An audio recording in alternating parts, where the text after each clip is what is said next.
Salve, salve nação alvinegra, começando mais um vídeo aqui no canal John do Timão.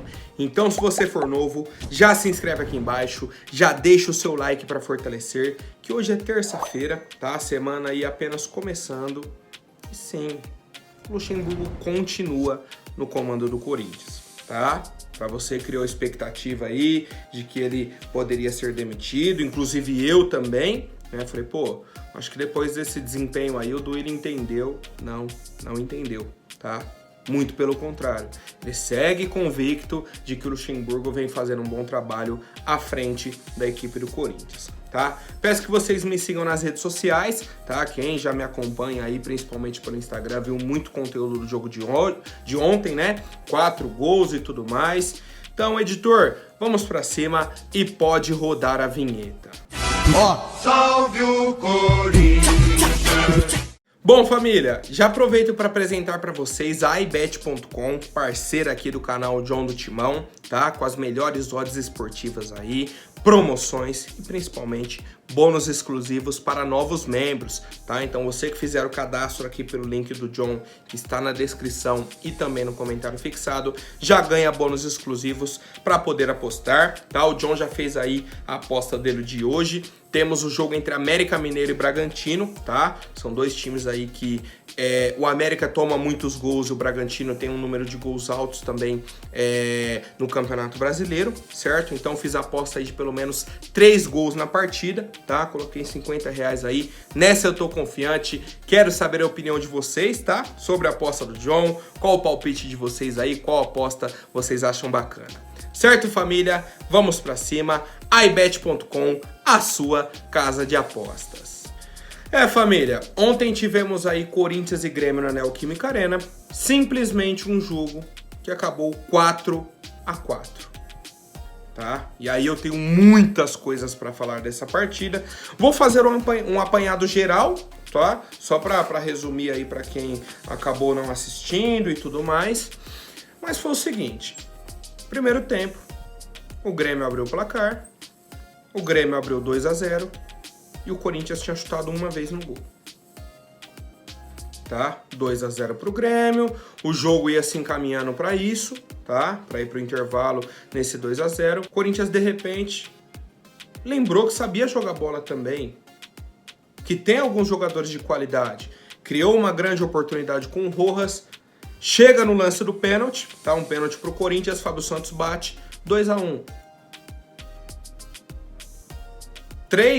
4 minutos depois, temos um escanteio pro Corinthians. O Rojas também, depois de finalizar o goleiro joga pro escanteio, ele vai, bate o escanteio, Lucas Veríssimo sobe sozinho para empatar o jogo, tá? Então, 2-1 aos 44, aos 49, 2-2, aos 50, 3-2 pro Corinthians, tá? Um lance pelo lado direito, Fagner acha o Maicon, faz o cruzamento no segundo pau pro Yuri Alberto sozinho virar o jogo pro Corinthians. Então, assim, de um jogo que começa 2-0 pro adversário e o seu time sem criatividade, sem vontade, sem entrega, de repente em 5, 6 minutos você vira o jogo, faz 3 gols na sequência, assim, ó, 1, 2, 3. Vai pro intervalo com aquela moral. Pô, a arena tava inflamada.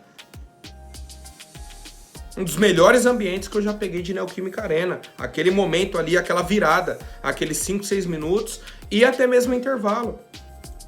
Só que aí, qual que é o problema? Que o time do Corinthians tem que voltar a campo para mais 45 minutos. E aí é difícil. E aí, mais uma vez, dá oportunidade para o Grêmio empata o jogo, 3-3.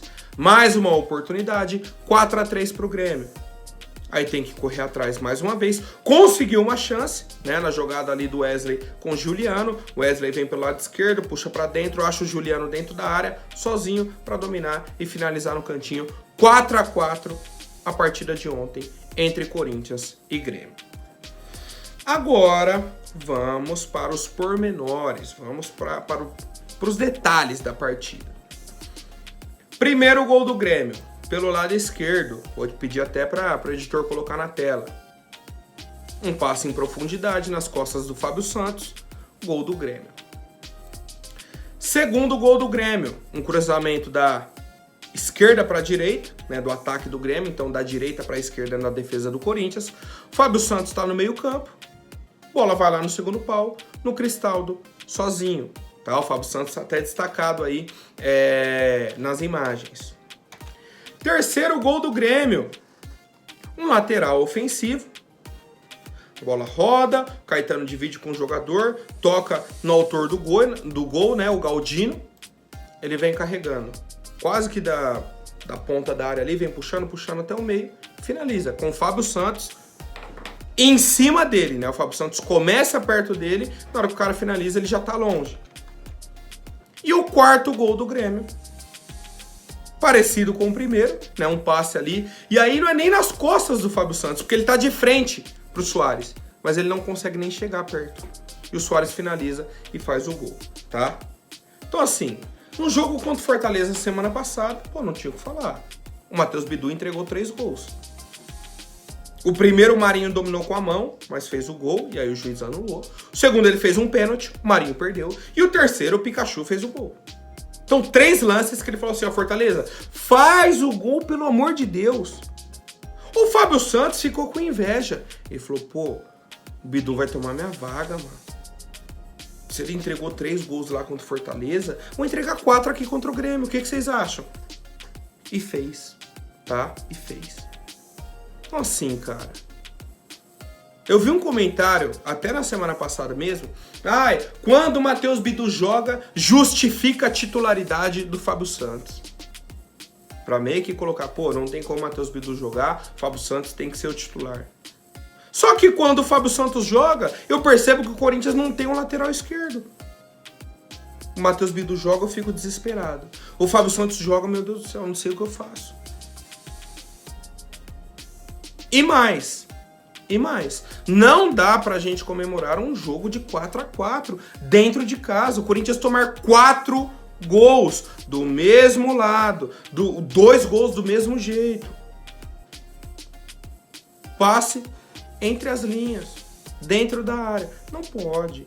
Inclusive, o gol do Soares, achei até que foi falha do Cássio também, tá? Vai com a mão mole, parece na bola, e a gente toma o gol. A gente parabeniza, obviamente, o setor de criação.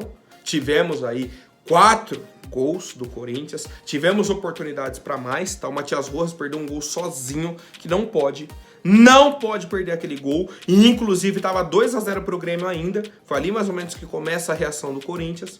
Não pode, tá?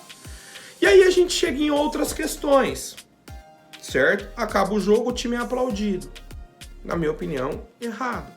Só que não dá pra eu chegar aqui também e falar, a torcida aplaudiu, por isso que o Luxemburgo ficou. Não é a questão de, a torcida aplaudiu, a torcida vaiou, o Luxemburgo continua. O Luxemburgo foi vaiado no começo do jogo, tá? Quando anunciaram o nome dele ali na escalação.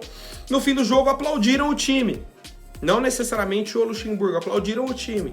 E aí, a culpa não é do torcedor que aplaudiu, do torcedor que vaiou, a culpa é do Duílio. Ele que teria que ter esse discernimento, essa avaliação para falar, realmente, o trabalho dele não é bom, preciso trocar de treinador. Mas não, fica colocando a culpa na torcida, joga a torcida contra a torcida. Fica o torcedor aqui que tá de longe, mas o cara lá na arena não vaiou o Luxemburgo, aplaudiu o time, tá errado. Aí fica o cara daqui, pô, mas eu vi a entrega de alguns jogadores, aplaudi. Fica o torcedor contra o torcedor. Quando, na verdade, o nosso inimigo não é quem tá na arena, porque eu, inclusive, estava. Não é o cara que tava do meu lado, não é a mulher que tava do meu lado, que aplaudiu, que vaiou. Não. O inimigo nosso hoje é o Duílio. É o Duílio. E aí, quem são os contratados do Duílio? O Alessandro, o Luxemburgo, o Fábio Santos, o Fagner, o Cássio. Esses são os contratados do Duílio. Esses são os aliados do Duílio, tá? Então, assim, difícil, viu, cara? Difícil. Um jogo de 4-4 na Neoquímica Arena mostra um desequilíbrio enorme da nossa equipe. Enorme, enorme, enorme. E aí, vamos para a coletiva de imprensa do nosso treinador, tá? Cheguei ontem quase 1h da manhã em casa, vou ligar a internet, ligo a TV, coloco lá, coletiva Luxemburgo. Cara, dá até um medo. E aí, perguntaram pra ele, pô, Luxemburgo, primeira vez que acontece aqui na Neoquímica Arena com a presença da torcida, Corinthians levando 4 gols. Ocorreu, eu acho que em 1 ou 2 oportunidades, mas na época da pandemia, não tinha a torcida presente, tá? O torcedor é a primeira vez que vê o time tomando 4 gols dentro da arena. É a primeira vez que o torcedor dentro da arena presencia isso. E perguntaram pro Duílio, pro Luxemburgo. Sabe qual que é a resposta? Ó, foi a primeira que tomou 4 gols aqui. Mas foi a primeira vez que teve um 4-4 também. A lembrança que vai ficar é que foi um grande jogo. Eu queria sair vencedor, como aquele Santos e Flamengo 5-4 em 2011. Se ganhássemos, você diria que foi um grande jogo. Ai, cara. Luxemburgo. Mas não ganhou, cara. Infelizmente, não ganhou. Responde a pergunta. Responde a pergunta. O que tem a ver o jogo Santos e Flamengo de 2011 com o Ronaldinho, com o Neymar? Responde sobre o seu time de hoje. Hoje, que é o Corinthians, que tomou 4 gols em casa. É isso que o torcedor quer saber. Não quer saber, mas se tivesse vencido de 5-4, você fala, tá, mas não ganhou, e aí? Responde agora, não ganhou. Se tivesse ganhado, você poderia falar, a pergunta é essa, mas não ganhou. E faz 5 jogos que não vence no Brasileirão, 6 jogos que não vence na sequência. E aí? E aí? Qual que é a sua resposta para isso? É sempre um mimimi em quais. Um mimimi em quais. Aí ele fala que está incomodado, mas que quando estavam a 11 jogos invicto, as perguntas eram da invencibilidade. Sim, é o momento do clube. Agora, o momento é que não consegue vencer. Você quer que pergunta do quê? Do quê? Sabe onde ele foi? Ele foi, aí não tava ganhando, foi e venceu o Atlético Mineiro. Ali tivemos uma virada de chave. Sabe, ele não consegue responder o problema que o Corinthians tem hoje, tá? Não consegue responder. E aí a argumentação dele, depois, quase no final da coletiva, sobre esse momento aí de tomar 4 gols, foi que ele vinha escalando um time mais reativo, um time mais defensivo, e ontem ele colocou um time mais pra frente. Por isso, ele falou, você vai se expor mais e por isso vai sofrer mais defensivamente. E eu vou ter que discordar de você, Luxemburgo. Mostrei a foto aqui dos 4 gols que o Corinthians tomou. Nos 4 gols tinha a linha de defesa montada, os volantes, os meio-campistas. Não é que seu time, estava exposto, que saiu para atacar e tomou um contra-ataque. Você não tomou nenhum gol de contra-ataque. Todos os gols do Grêmio, o Corinthians estava com a linha de defesa montada. Não vem com essa desculpa de que seu time estava mais pra frente e aí que vocês tomaram 4 gols. Não existe isso. O Corinthians hoje, coletivamente, não existe. Tá? E até por isso que a gente empatou o jogo, pelo individual dos atletas. Tá? Vi até um comentário do Vessone que eu concordo muito. Se esse jogo fosse na Arena do Grêmio, teria sido 4-0, 4-1, 5-1, 5-2, tá? Que o Corinthians poderia em algum lance fazer o gol, mas não teria esse poder de reação. Teve porque era na arena, faz um gol, a torcida vem junto, toma o gol, a torcida apoia. Então, assim, não dá pro Luxemburgo ficar surfando nessa onda e não sei o quê, passando um pano pra um time que toma 4 gols em casa. Tá? Não dá, de verdade. E aí, ele foi perguntado sobre as vaias, né, que ele tomou aí no começo da partida, ele falou, eu não vi, não percebi, não dá pra perceber, já fui vaiado, chamado de burro, meu nome é Luxemburgo, se trocar o G pelo R, fica Luxemburgo, não vou comentar o que eu não vi. E assim, a coletiva dele é assim. E o que irrita o torcedor? O que me irrita? A passividade do nosso presidente. A aceitação de torcidas organizadas. Qual que é o critério? O que está acontecendo? O que é conversado dentro das organizadas? Porque por muito menos, eu comentei isso aqui já uma vez, vou comentar de novo. Por muito menos o Fernando Lázaro caiu. Por muito menos o Silvinho foi vaiado. E com o Luxemburgo tem uma passividade que eu juro pra vocês, que eu não consigo entender. O que eu queria era a motivação. Uma justificativa. Ó, a gente não está cobrando por isso, isso e isso. Ponto. Porque eu juro que eu não consigo entender e eu quero saber a opinião de vocês, rapaziada. Bom, e ontem tivemos aí mais uma vez polêmicas de arbitragem, tá? A equipe do Grêmio aí pediu um pênalti no fim do jogo, acho que já tava aos 48 e alguma coisa, né? Já tava aí no finzinho do segundo tempo também. Um cruzamento do Ferreirinha, o Yuri Alberto abre o braço, pega no braço do Yuri, pra mim pênalti claríssimo pro Grêmio. Qual que é a questão?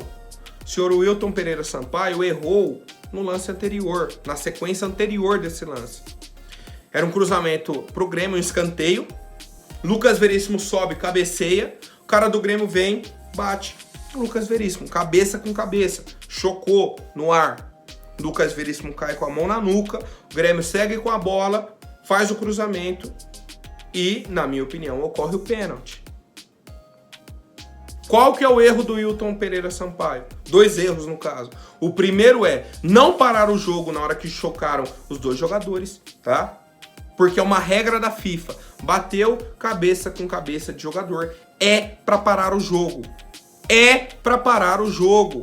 Eles criaram novas regras. Se um jogador bate a cabeça, o time já fez 5 substituições. O time está autorizado a fazer a 6ª substituição. Choque no crânio é coisa séria. O que o Wilton Pereira Sampaio fez? Não parou o lance. Ele errou. Ele erra em não parar o lance. Na sequência, o Grêmio faz o cruzamento, tem o pênalti. O que ele faz? Erra de novo. Ele erra para corrigir o próprio erro. Ou seja, erra em dobro. E mais, tivemos um lance polêmico também no primeiro tempo, tá? Um pedido de pênalti aí do Corinthians em cima do Fábio Santos, né? O jogador do Grêmio vem dando o carrinho, acho que é o Natan, tá? Se eu não me engano é o Natan, mas não tem a confirmação. Vem dando o carrinho, o Fábio Santos tá meio de lado assim pra ele, toma a entrada, né? Cai dentro da área, o Wilton Pereira Sampaio mandou seguir. Então foi um lance que o Corinthians reclamou, do outro lado o lance que o Grêmio reclamou. Agora eu tenho mais um ponto aqui. Ainda no primeiro tempo, o Corinthians puxou um contra-ataque com o Fábio Santos. O Fábio Santos deu passe no Yuri. O Kahneman, zagueiro do Grêmio, veio na garganta do Fábio Santos. O Wilton Pereira Sampaio acerta em dar a vantagem. O Corinthians sai no 3 contra 1. O Yuri acha o Rojas, finaliza para fora. Qual que é o certo do árbitro? Voltar, dar o amarelo pro Kahneman. Tentou matar o contra-ataque. A mesma coisa que o Maicon fez com o Hendrick. O Hendrick vem para dar o passe, o Maicon vem para matar a jogada. O Maicon foi expulso. Seguiu a jogada, rodou, o Maicon foi expulso. Acabou. Certo? O árbitro tinha dado o amarelo, volta, revisa no VAR, expulsa. Porque foi a entrada forte, beleza. Mas o amarelo ele já tinha tomado.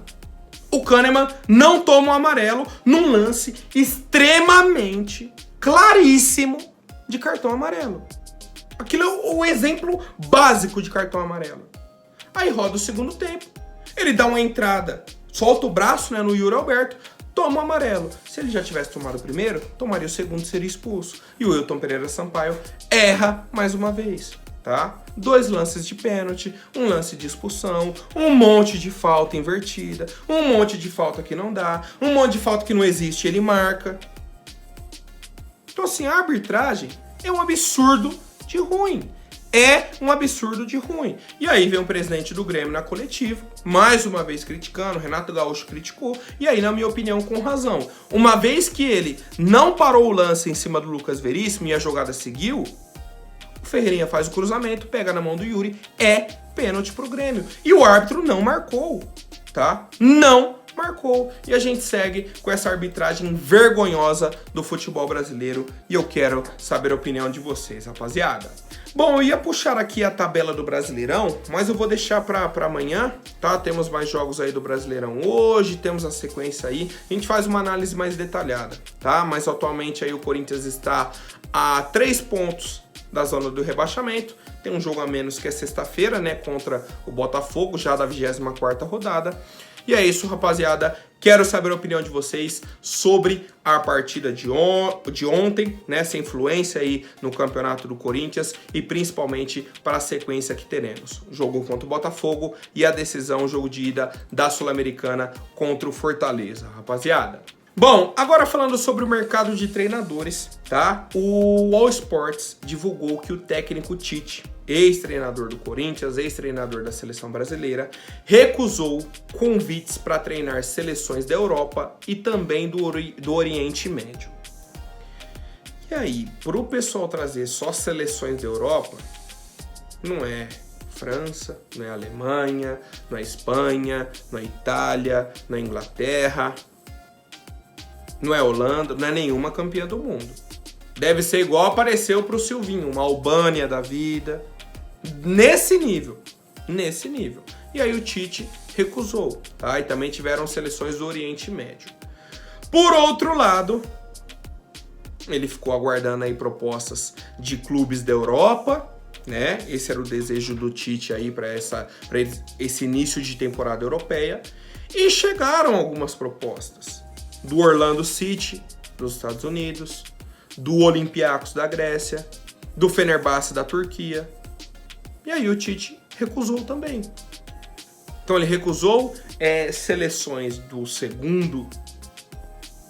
Então ele recusou seleções do segundo, terceiro escalão, recusou clubes aí da Europa de segundo, terceiro escalão também. E aí eu não sei mais o que o Tite está esperando. O que eu penso? Que ele estava aguardando uma proposta de uma Inter de Milão, tá? De um Real Madrid, de um PSG, sabe? De um Barcelona, de algum clube top da Europa. E não veio. Clube médio da Europa? Não veio. Veio do Olympiacos da Grécia e do Fenerbahçe da Turquia, que são clubes nacionais. No cenário internacional, não são clubes de relevância, certo? Não são clubes de relevância. E aí, acho que jogaram água aí no chope do Tite, tá? Os planos dele aí não foram bem sucedidos na Europa. Hoje existe a especulação do nome do Tite no Flamengo e, obviamente, no Corinthians, tá? Acho que sempre vai existir aí essa especulação do Tite no Corinthians, mas ele já meio que colocou uma pedra no futebol brasileiro para esse momento, para hoje, tá? De agora até o fim da temporada. Não creio que ele virá para o futebol brasileiro até o fim de 2023. Para iniciar 2024, se o Tite não fechar com nenhum clube que ele gostaria na Europa, aí pode ser que tenhamos uma mudança de cenário. Hoje, o Tite vir para o futebol brasileiro, a chance é muito pequena, como ele já recusou qualquer abordagem no Corinthians. O Corinthians ia tentar conversar com ele, não quero descansar, não vou negociar. Tá? Vou para a Europa, meu negócio é Europa. Estamos aí em setembro, não fechou com nenhum time e segue livre no mercado, mas eu quero saber a opinião de vocês. A minha, vocês já sabem. Corinthians procurou. O Tite sabe da necessidade do Corinthians, hora nenhuma se ofereceu, hora nenhuma aceitou conversar, tá? Ou seja, ele não quer comandar o Corinthians. Se não quer, não tem por que a gente ficar adulando, ficar indo atrás e tal, mememe e quais. Certo, família? Por hoje é isso. Amanhã eu volto com mais novidades sobre o nosso Coringão. Até mais, um forte abraço e vai Corinthians!